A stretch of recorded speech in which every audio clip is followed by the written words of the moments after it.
Assalamu алейкум достор. Мен бүгүн айылга келип, айылда жүрүп балалык кезимди эстеп, анан сиздерге бир ушул видео аркылуу кайрылуу кылып коеюн деп чечтим. Биз бала кезде оорубайт элек. Оору дегенди билбейт элек. Мен эки оору билет элем, бирөөсү тишим ооруйт эле, бирөөсү ичим ооруйт эле. Болду, андан башка оору билбейт элем. Кезде болуп калат эле, баягы катуу сууктап калсаң, суук тийип кала турган болсо, грипповать этип калат элек.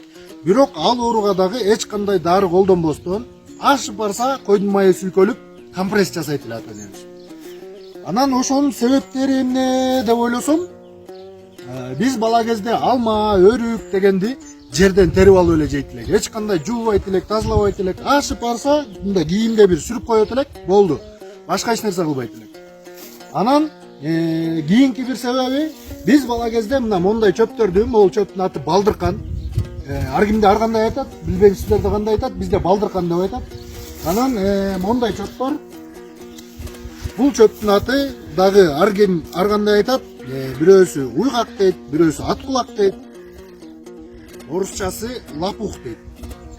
Ушул чөптөрдү ушундай талаадан терип алып эле, кесип, ушинтип тазалап, кабыгын арчып, анан жейт элек. Бул чөп өтө даамдуу чөп. Анан бул чөптүн дарылык касиетин мен жакында билдим. Бул чөптү Япония өлкөсү атайын гектарлап себип, анан мунун тамырынан дары жасайт экен. Корин лапуха деп угуп жүрсөңүздөр керек. Ушул чөптүн тамырынан аябай көп ооруга дары жасашат экен.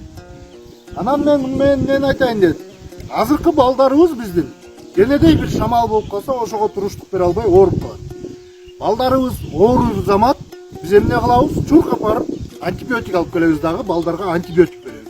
Антибиотик болсо бир ооруну басса, адамдын кийинки организмине бул терс таасирин тийгизет экен да, антибиотиктер.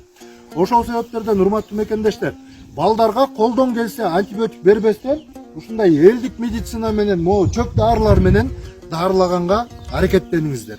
Мен ойлойм, ошо биздин оорубаган себебибиз, бирден бир чоң себеби ушулар болсо керек деп ойлойм да, өзүмчө бир вывод чыгарып койдум.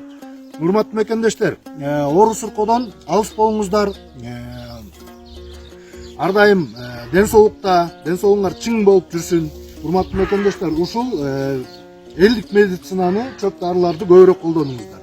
Анан өзүңүздөрдүн оюңуздарды комментарийге жаза кетиңиздер.